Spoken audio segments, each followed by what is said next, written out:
성도에게 드린 말씀 누가복음 2장 25절로 33절 말씀을 가지고 우리가 하나님 앞에서 함께 은혜 받을 말씀의 제목은 그리스도를 만나는 자라는 제목으로 함께 은혜를 나누겠습니다. 언젠가 신문에 기사를 읽은 적이 있습니다. 영국인들은 영국 여왕에 대한 존경심이 아주 매우 높습니다. 한 사나이가 길을 가다가 이 영국 여왕을 만났습니다. 뜻하지 않게 이 영국 여왕이 손을 내밀어서 이 남자에게 악수를 청해서 이 남자가 어떻게 영광스러운 영국 여왕과 악수를 나누게 됩니다. 너무나도 영광스러운 일이었어요. 그래서 그는 이 영국 여왕과 악수를 했던 그 느낌과 그 흔적을 영원히 간직하고 싶어서 집에 와서 죽을 때까지 그 손을 씻지 않았다라는 웃지 못할 얘기가 있습니다. 이렇게 한 나라의 여왕을 만난 일이 영광스러운 일일진데 온 우주를 다스리시는 만왕의 왕을 만나는 것이 얼마나 영광스러운 일이겠습니까? 근데 우리에게 바로 그 일이 가능하게 되었습니다.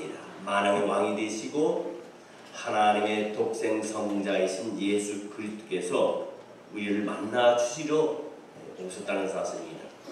단지 만나 주실 뿐만 아니라 우리와 영원히 함께 하기 위해서 이 땅에 오셨습니다. 이 성탄절이라는 것은 바로 예수 그리스도께서 우리를 만나기 위해서 이 땅에 오신 날을 기념하는 날이 바로 이 성탄절이고 크리스마스입니다. 이 동방 박사들이 예수를 만나러 갔습니다. 또 들에서 양을 치던 목자들이 예수를 만나러 갔습니다. 그리고 성전에서 주변을 만난 분이 바로 오늘 본문에 나오는 인물인 시므온입니다. 우리도 이 동방 박사처럼 또 들의 목자처럼 시므온처럼 주님을 만나서 주님과 더불어 기뻐하는 오늘 성탄이 되시기를 바랍니다. 그렇다면 우리는 어떻게 해야 주님을 만날 수 있느냐? 세 가지로 말씀을 드리면서 함께 은혜를 나누고자 합니다. 첫째, 하나님을 의뢰할 때 우리는 하나님을 만나게 될 줄 믿습니다. 오늘 25절 말씀에 보면 시므온은 의롭고 경건하여 이스라엘의 위로를 기다리는 자라 이렇게 했습니다. 여기서 이스라엘의 위로를 기다리는 것은 당시 그 이스라엘의 암울한 그런 시대적 배경을 말하고 있다고 볼 수 있습니다. 그래서 이 시므온은 이 이스라엘의 암울한 이 시대에 이스라엘을 회복시킬 수 있는 자인 메시아, 이미 성경 600여 년 전에 예언하신 예수 그리스도가 메시아가 오기를 기다리고 있다는 겁니다. 여러분, 우리에게도 어떤 삶 가운데 힘들고 고달프고 우리 힘으로는 회복할 수 있는 그런 상황 속에서 우리의 영원한 구세주인 예수님을 의뢰하고 예수님을 만날 때에 우리는 그 가운데서 해방을 얻고 염려와 근심과 걱정에서 모든 것을 떨쳐버리고 우리에게 회복의 시간을 주님께서 친히 갖다 주실 줄 믿습니다. 바로 우리 주님은 여호와 하나님을 의뢰하는 자, 주님을 의뢰하는 자를 만나 주실 줄 믿습니다. 여리고성에 보면요, 소경이 있었습니다. 앞이 안 보이는 소경이 있었습니다. 그의 이름은 바디메오입니다. 이 바디메오는 우리가 다 알다시피 신체적인 약점이 있습니다. 앞이 보이지 않기 때문이죠. 게다가 그의 직업은 거지입니다. 남에게 구걸을 해서 먹고 삽니다. 그렇기 때문에 모든 사람에게 멸시와 천대를 받기도 하고 침뱉음을 당하기도 하고 심지어는 돌파매질을 당할 때가 참 많이 있습니다. 자기 스스로 회복할 수 없었고 누구에게도 도움을 청할 수 없는 그런 상황입니다.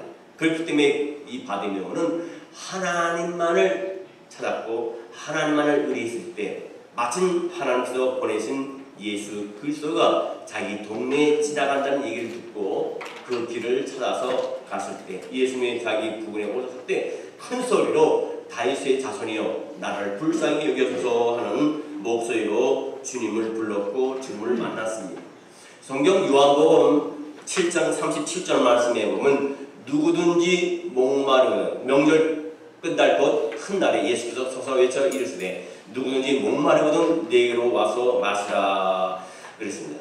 목마른 자가 누굽니까? 자신의 갈급함을 아는 사람이 목마른 자입니다. 그리고 그 갈급함을 자기 스스로 채울 수 없으므로 오직 하나님만이 자신의 갈급함을 채워줄 수 있다는 것을 인지하는 사람이 바로 갈급한 사람이고 목마른 사람입니다. 그래서 오직 하나님만을 의뢰하는 그런 자들이 바로 목마른 자이고 하나님을 의뢰하는 자라는 겁니다. 이것은 오늘날 우리에게 있어서도 마찬가지예요. 만약 우리가 하나님을 의지하지 않고 우리 자신을 의지하거나 어떤 돈을 의지하거나 어떤 명예나 어떤 권력을 의지하는 그것은 우리에게 참 만족을 주지 못합니다. 그것은 우리에게 영원함을 주지 못합니다. 다만 예수 그리스도만이 우리의 영원한 분이시고 우리의 영원한 존재이시고 우리의 영원한 안식과 영원한 행복과 영원한 기쁨과 영원한 영생되게 허락하신 줄 믿습니다. 오직 주만이 우리 도움이시고 우리의 치료자시고 우리의 피할 바이시고 우리의 응답이시며 우리의 회복이 되시고 우리의 치료자가 되는 줄 믿습니다. 두 번째로 어떻게 우리 주님을 만날 수 있느냐? 하나님의 약속을 믿고 소망을 가진 자가 바로 하나님을 주님을 만나게 된 줄 믿습니다. 오늘 본문 26절 말씀에 보면 그가 주의 그리스도를 보기 전에는 죽지 아니하리라 하는 성령의 지시를 받았고라고 했더니요. 이 시몬은요 자신이 하나님께서 보내신 이스라엘의 구원자 그리스도를 보기 전에는 죽지 아니할 것을 성령님께서 자기에게 알려주셨다고 얘기를 합니다. 그러던 중에 예수께서 나타나셔서 그들은 예수님을 그리스도라 믿게 되었지. 저는 오늘 회사에 신입사원을 뽑게 되었습니다. 그 회사는 금융, 월급, 페이를 참 많이 하는 회사입니다. 어느 회사 못지않게 페이를 참 많이 합니다. 뿐만 아니라 사회복지 제도가 잘 되어 있습니다. 보너스와 그 모든 시설과 모든 회사원들에게 주는 베네핏이 아주 훌륭합니다. 특별히 그 모든 회사 회원들에게 신경을 쓰는 회사가 바로 이 회사입니다. 그래서 많은 사람들이 이 회사에 들어가기를 소원하고 많은 사람들이 매년마다 이 회사에 지원을 합니다. 수백 명씩 수천 명씩 지원을 했는데 다 떨어지고 2명만 남았어요. 2명만 남았는데 마지막 시험이 기다리겠는데 회사 정원에서 그럽니다. 집으로 가서 기다리십시오. 연락을 드리겠습니다. 수천 명 중에 2명이 뽑혔으니 얼마나 기쁩니까? 그래서 기다리고 있었어요. 일주일 기다려도 소식이 안 옵니다. 2주일 기다려도 소식이 안 옵니다. 3주 기다려도 소식이 안 와요. 근데 그 중에 2명 중에 1명이 어떻게 합니까? 기다리다 지쳐서 다른 회사에다가 원서를 넣고 그 회사에 합격해가지고 그 회사를 다니게 됩니다. 4주 때 되는 한 달쯤 됐을 때 회사에서 연락이 왔습니다. 나머지 한 사람은 끝까지 다른 데 지원하지 않고 기다렸어요. 기다렸을 때 그 회사에서 연락이 왔고 당신이 합격이 되었습니다. 회사로 오셔서 사장님을 직접 만나시기 바랍니다. 사장님을 만났어요. 사장님이 미리 현관문에 앞에 와가지고 그 합격한 사람을 갖다 악수를 하고 자기 사무실로 데려갑니다. 데려와서 이런 얘기 저런 얘기를 하면서 축하한다 그러는데 이 합격한 사람이 묻습니다.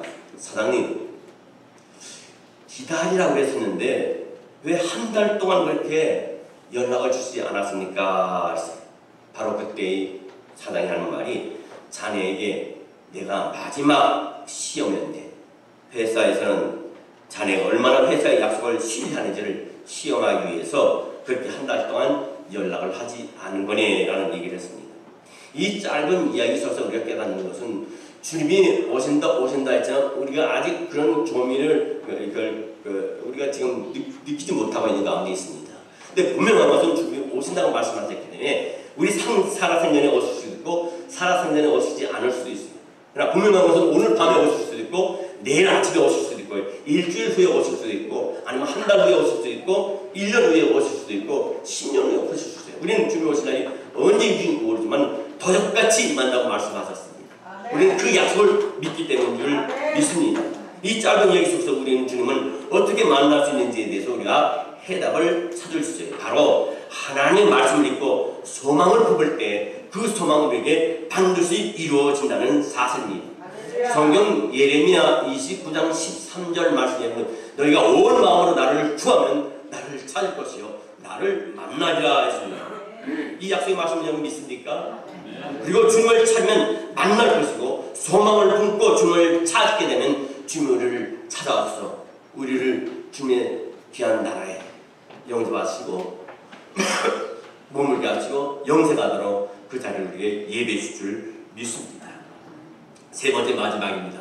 우리는 어떻게 해야 우리가 주님을 만날 수 있느냐? 예배의 자리에 나와야 된다는 겁니다. 예배의 자리에 나와야 된다. 어떤 일이 있어도 죽을 병이 아닌 이상은요. 어떤 일이 있어도 어떤 시험과 어떤 폭풍 같은 염려 걱정이 있다 할지라도 하나님을 믿는 자는 하나님의 성령이 그 안에 있는 자는요. 절대로 성수주의를 범하지 않습니다. 오늘 보면 27절 말씀 보면 성령의 감동으로 성전에 들어가며 마침 부모가 율법의 관례대로 행하고자 하여 그 아기 예수를 데리고 오는지라. 마침내요 시몬이 평생을 두고 기다리던 그리스도를 만났습니다. 근데 여기서 우리가 주목해야 할 것은 시몬이 어디서 주님을 만났냐. 시몬은 길거리에서 예수를 만나지 않았습니다. 시장바다 마켓 안에서 예수를 만나지 않았습니다. 그가 예수를 만난 것은 바로 성전에서 만났다는 사실입니다. 그것은 바로 성전이 하나님과 인간을 만나는 귀한 장소이기 때문에 인간이 하나님을 만나기 위해서는 성전을 찾아야 된다는 겁니다.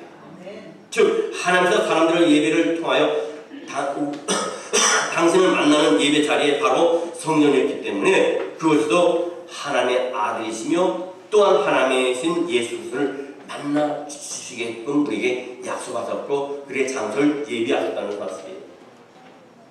여러분 주님을 만나려면 예수의 자리에 곧 성전에 나와야 됩니다.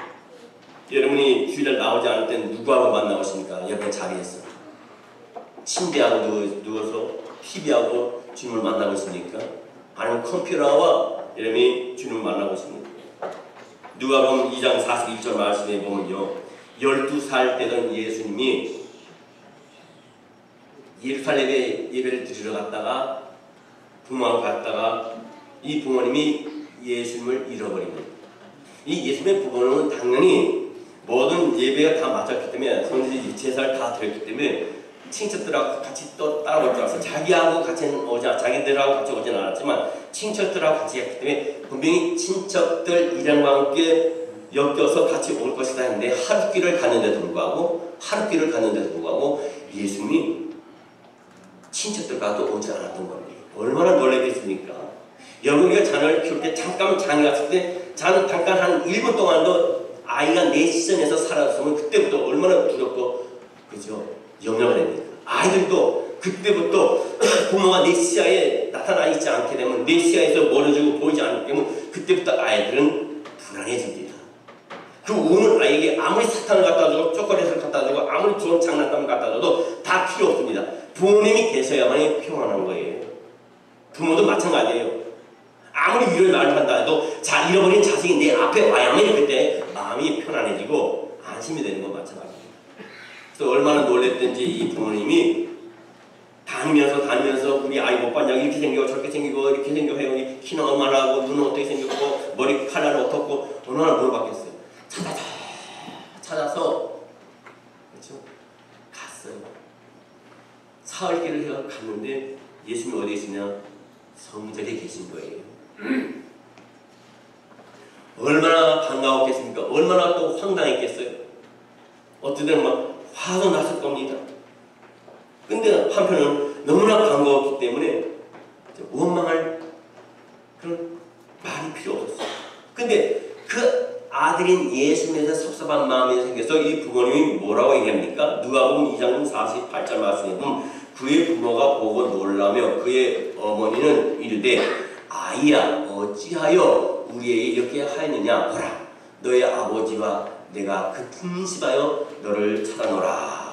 근데 이 말이 있어 예수님 보니까 예수님께서 이르시되 어찌하여 나를 찾으셨나이까 내가 내 아버지 집에 있어야 될 줄을 알지 못하셨나이까 하시니. 내가 내 아버지 집에 있어야 될 줄 알지 못하셨나이까. 여러분, 우리는 주일 하나님 앞에 나와서 예배드리는 것은 아버지 앞에 나오는 겁니다. 아버지를 뵈러 나오는 겁니다. 아버지 음성을 듣기 위해 나오는 겁니다. 아버지께 예배드리기 나오는 겁니다. 이것을 우리가 등한시 여기서는 안 됩니다. 평가절하해서는 안 됩니다. 하나님 우리를 하나님께서 복 주시고자 약속하신 귀한 성일날 우리를 만나시길 원합니다. 그래서 여러분의 집에서 만나는 게 아니라 죽을 병이 아니면 하나님의 성전에서 만나시기를 원하신다는 겁니다. 우리는 혹시 주님을 엉뚱한 자리에서 우리가 찾지 않는지 한번 생각해 봐야 될 줄 알아요. 우리는 그래서 주님은 우리를 길거리에서 만나주지 않아요. 마켓에서 만나주지 않습니다. 술을 마셔대는 주점에서 우리를 만나주지 않습니다. 주님은 오직 당신의 아버지 집에서 하나님께 나와 경배 드리는 예배 자리에서 우리를 만나주시는 분이십니다. 따라서 우리가 진정으로 주님을 만나려 한다면 예배 자리, 그 교회에 나와야 합니다. 그곳에서만이 우리는 주님을 만날 수 있습니다. 말씀을 마치려 합니다. 여러분, 연애 때와 같이 성탄절 되고 크리스마스가 되어서 많은 사람이 여행을 합니다. 심지어는 차를 렌트를 하려고 해도 많은 사람이 여행을 안 했기 때문에 차를 렌트할 수 없던 그런 상황까지 이르렀습니다. 세월이 가면 갈수록 크리스마스 성탄절의 그 뜻깊은 의미가 퇴색되어서요, 크리스찬도 주님을 찬양하는 것보다는 여행을 떠나는 걸 더 즐겨하고, 성탄절이 되는 크리스마스 예배 때는 날이 가면 갈수록 교회의 자리가 비어있다는 겁니다. 누구를 위한 크리스마스고 성탄절이고 생일인지 모르겠어요. 저는 며칠 전에 어디 쇼핑몰에 갔을 때 그리고 마켓에 갔을 때 아니면 게스트에서 갔을 때 꼭 저는 메리 크리스마스, 갓 블레스 유. 어떤 분은 같이 메리 크리스마스, 갓 블레스 유 그래요. 저는 메리 크리스마스 하는 어떤 분이 꼭 해피 할로데이. 그럼 거기다 대고서는 메리 크리스마스, 갓 블레스 유. 그럼 그냥 그렇게 벌게지고 할 수 없어요. 거기도 못 들고 메리 크리스마스. 여러분, 성탄절의 주인공이 누굽니까? 산타크로스예요? 왜 산타크로스를 집 앞에다 이렇게 다 해놨어요? 사슴이에요? 왜 사슴을 집 앞에다 세워놨어요? 아니에요. 성탄절 크리스마스 주인공은 예수님이에요. 미국에서는 법으로 제정을 했습니다. 각 몰에서 성탄절 캐럴을 틀지 말아요. 누구도 다좀 그건 틀어도 돼. 성경적인 예수 그리스도의 메시지가 담긴, 예수 그리스도의 이름이 담긴 모든 캐럴은 부르지 못하게 하고 틀지 못하겠다는 사실. 오늘 한국에도 마찬가지입니다. 여러분, 우리는 오늘 이 시간 이후 오늘 마지막으로 우리가 메리 크리스마스를 외치할 때 이루고 있습니다. 어느 장소에 예배를 마쳐 가시든 간에 메리 크리스마스를 크게 외쳤어. 그 작은 메리 크리스마스라고 그 한 단어지만은 그 단어 속에 중요한 메시지가 있는 것이고 생명 메시지가 있는 것이고 예수 그리스도가 선포되는 그런 메시지가 있는 줄 믿습니다. 성탄절 곧 하나님께서 사람을 만나기 위해서 사람의 모양으로 이 땅에 오신 것이 바로 성탄절이에요. 따라서 성탄절은 언제나 성도 한 사람 한 사람이 그리스도를 만나는 날이 되어야 될 줄 믿습니다. 그렇다면 우리가 어떻게 해야만 우리를 구원하기 위해 이 땅에 오신 예수님을 만날 수 있느냐? 첫째, 먼저 하나님을 전적으로 의뢰하는 자가 되어야 되겠다는 것입니다. 두 번째는 언제나 오실지 모르지만 그 예수 그리스도를 소망하는 자가 되어야 돼요. 세 번째는 예배의 자리에 나와야만이 우리가 주님을 만날 수 있는 줄 믿습니다. 여러분, 헛된 길에서 방황하는 걸 그치고 주님을 만나기 위하여 교회에 나와야 할 줄 믿습니다. 바로 그것이 성탄절답게 예수 그리스도를 예수 그리스도답게 우리가 영접하고 우리가 환영하고 그 생신을 축하하는 날이 되게 될 줄 믿습니다. 기도하겠습니다. 사랑과